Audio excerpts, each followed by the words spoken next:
हमारी आस्था है संविधान में और मरते दम तक रहेगी, हम हिंसक नहीं है।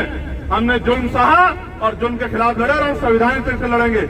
हम किसी तरह की हिंसा का समर्थन नहीं करते। आपको इस बात के लिए माफी मांगनी पड़ेगी कि आपने चाहे किसी के उकसाए पे, किसी के कहे पे, किसी को खुश करने के लिए या जानबूझ के जातीय मानसिकता से आपने कमजोर वर्ग के लोगों के आंदोलन के साथ साथ संविधान और न्याय के प्रति जो उनकी उम्मीद है उसको कुचलने का उत्तराखंड जाना पड़ता है क्योंकि पुलिस की बैरिकेडिंग लग जाती है। जितनी बैरिकेडिंग हमारे लिए लगाई है अपराधियों के लिए क्यों नहीं लगाई आपने? जो अधिकारी अच्छा काम करेगा हम उसको फूल की माला पहनाएंगे, लेकिन जो अधिकारी इस तरह से जो है कुचलने की कोशिश करेगा, आंदोलन करना हमारा संवैधानिक अधिकार है, ये हमसे कोई छीन नहीं सकता। अगर छीनने की हिम्मत है तो हमसे जो न्याय हमसे दूर से छीन के दिखाओ, हिम्मत है वही पुलिस तरह का व्यवहार कैसे चलेगा? सिर्फ किसी को खुश करने के लिए ये ठीक नहीं है।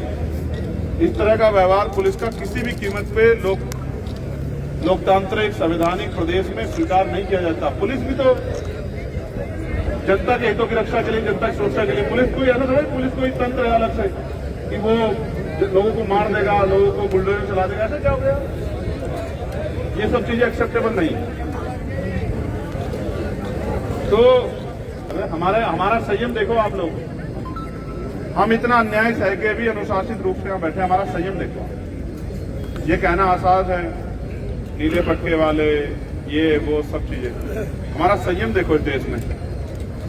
एनसीआरबी का डेटा देखो आप, हमारी बहनों को, बहुजन समाज की माओ को, बच्चियों को बेइज्जत किया जा रहा है, रोज हत्या हो रही है, बलात्कार हो रहे हैं, मार पड़ रही है, हमारे घरों को, हमारी दुकानों को, मस्जिदों को, खानकाहों को, मदरसों को जमीदज किया जा रहा है, झूठे मुकदमे, बुलडोजर, गोलियां, इनकाउंटर सब हो रहा है। फिर भी हम लोग संविधान पे आस्था विश्वास के डट के खड़े रहे। हमारी हिम्मत देखो आप लोग। वरना मेरे मीडिया के बंधुओं, गोली तो वहां भी चली थी बिहार में, और उसके हाथ में बंदूक भी थी। यहाँ तो किसी के हाथ में बंदूक नहीं थी जो इतना जो है बाहुबल दिखाया जा रहा था। यहाँ तो किसी के हाथ में डंडा भी नहीं था, वहां तो गोली थी। तो वहां सब लोग जाके समर्थन कर रहे हैं कि पुलिस को ऐसा नहीं करना चाहिए, ऐसा नहीं करना चाहिए। सिर्फ जाति के आधार पर फैसला नहीं कर सकते आप लोग। जो गलत है वो गलत है, और आज अगर हम उसके खिलाफ नहीं लड़े तो कल ये आपके साथ ही होगा। जिस दिन आपके साथ होगा उस दिन फिर आप रोते चिल्लाते लोगों की जाति ढूंढते फिरोगे। हमें किसी की जाति ढूंढने की जरूरत नहीं है। जो गलत करेगा, चाहे वो किसी जाति धर्म का हो, हम उसके खिलाफ लड़ेंगे तो लड़ेंगे। ये बात मैं बिल्कुल स्पष्ट कर रहा हूं। जो अधिकारी अच्छा काम करेगा हम उसको फूल की माला पहनाएंगे, लेकिन जो अधिकारी इस तरह से जो है कुचलने की कोशिश करेगा, आंदोलन करना हमारा संवैधानिक अधिकार है, ये हमसे कोई छीन नहीं सकता। अगर छीनने की हिम्मत है तो हमसे जो न्याय हमसे दूर से छीन के दिखाओ।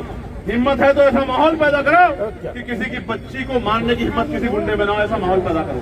और हम कह रहे हैं सीना ठोक के, हम कह रहे हैं कोई दोषी बचे ना, कोई निर्दोष जेल ना जाए।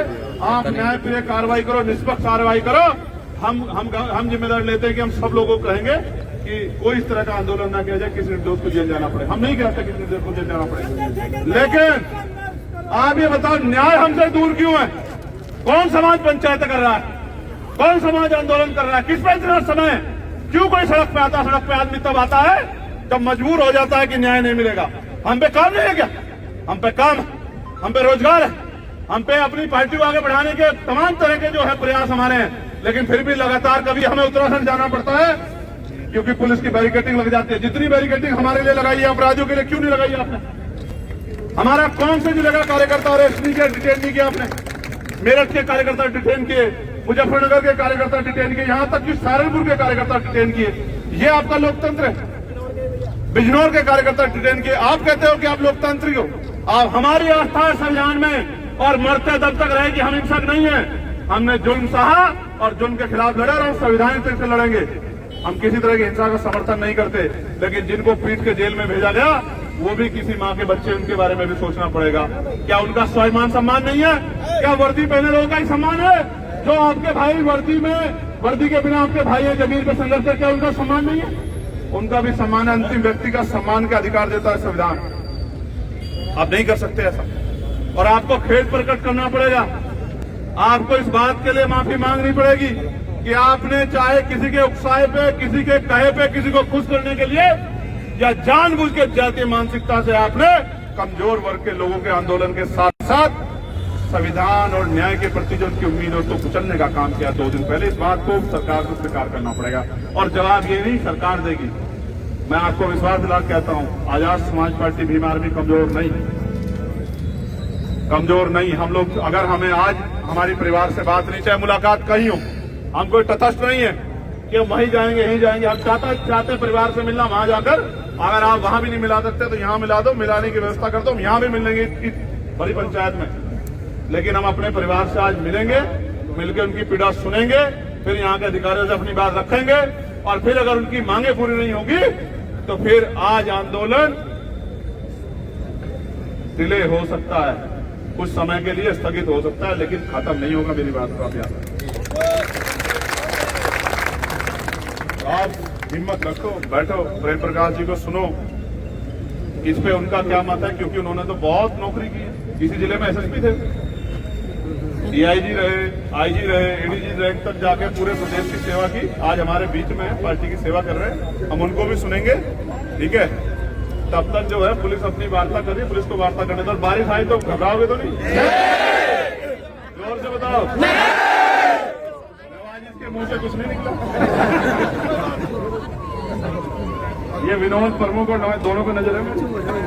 बारिश है, अगर तूफान भी आ जाएगा तो नहीं हिलेंगे, बैठे या तो आंदोलन में जाओ मत, और जाओ तो अगर पुलिस आके अपनी गुस्साखुसारी करे फिर ऐसे जैसे उस दिन भाग रहे थे ऐसे भागो, डट के जाओ।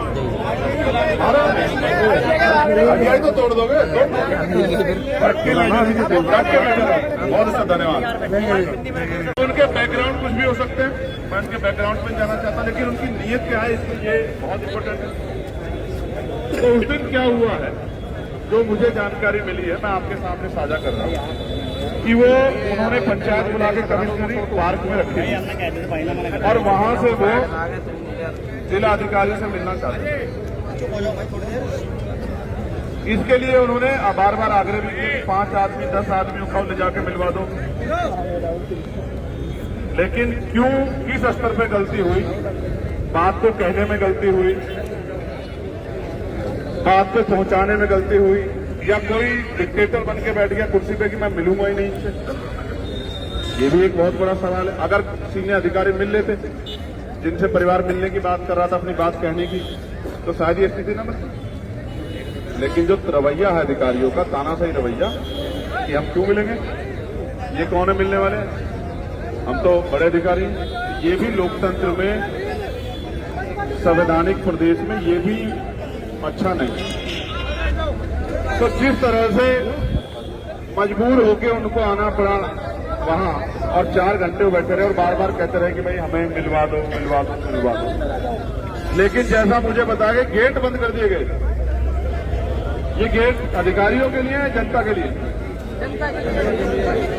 गेट पे ताला लगा दिया गया और ताला लगा के फिर ये सारी घटना आपके और मेरे सामने जो आपने कैमरों में देखी, मैंने भी देखी कैमरे में।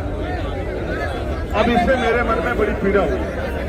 मन तो करा कि तत्काल जाया जाए, मगर मैंने अधिकारियों से बात की कि भाई आप इसमें बड़े अधिकारियों से बात की कार्रवाई करो।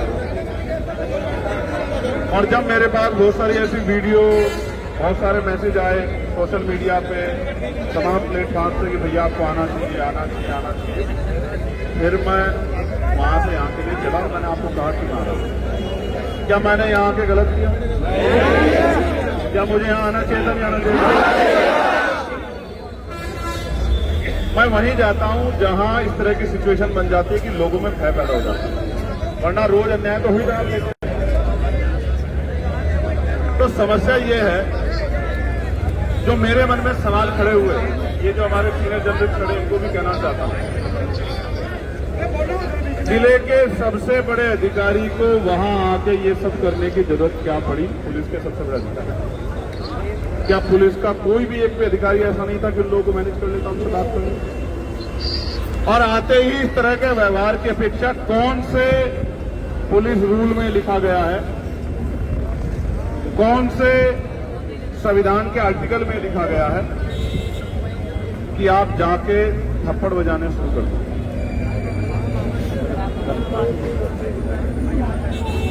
थप्पड़, और फिर आप उससे भी आगे बढ़ के जो लोग अरेस्ट कर लिए गए, पुलिस की कस्टडी में चले गए, उनको जाके आप मारपीट करो।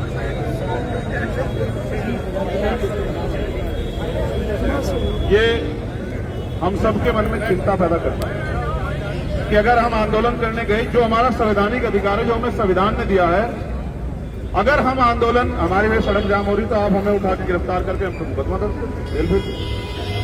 लेकिन मारपीट करने का कानून कौन सी धारा में है, इसकी मुझे कोई जानकारी नहीं। मैं यही पूछने के लिए यहाँ आया हूँ। पहले मैं पीड़ित परिवार से मिलूंगा, उनकी बात को सुनूंगा, क्योंकि वो मौके मौजूद थे। और आज मुझे आपकी मदद क्या हो सकता है? अगर आप हाय हल्ला करोगे, नारेबाजी करोगे, तो कुछ नहीं बनेगा, सब बेकार हो जाएगा। क्योंकि आपकी भीड़ में खड़ा करोगे, कोई पत्थर मार देगा, सब खराब हो जाएगा। आपको थोड़े पता, सब नीले पक्का बांध कर अपने लोग बैठे हैं। आप समझो, इसलिए मैं आपसे आग्रह कर रहा हूँ, बैठ जाओ बैठ जाओ बैठ जाओ। तो मैं आज भी पहचान लेता हूँ, क्योंकि मैं आप सबको देखता हूँ ना, सबको जानता हूँ। 99% लोग इस बात को जानते हैं कि मैं एक आदमी से वाकिफ हूँ, चाहे वो कोई आज जुड़ा हो, कल जुड़ा हो, पुराना हो, कैसा, मैं सब लोगों को नजर रखता हूँ। और देखो कितने सीनियर लोग बैठे, विधायक जी, नवाजी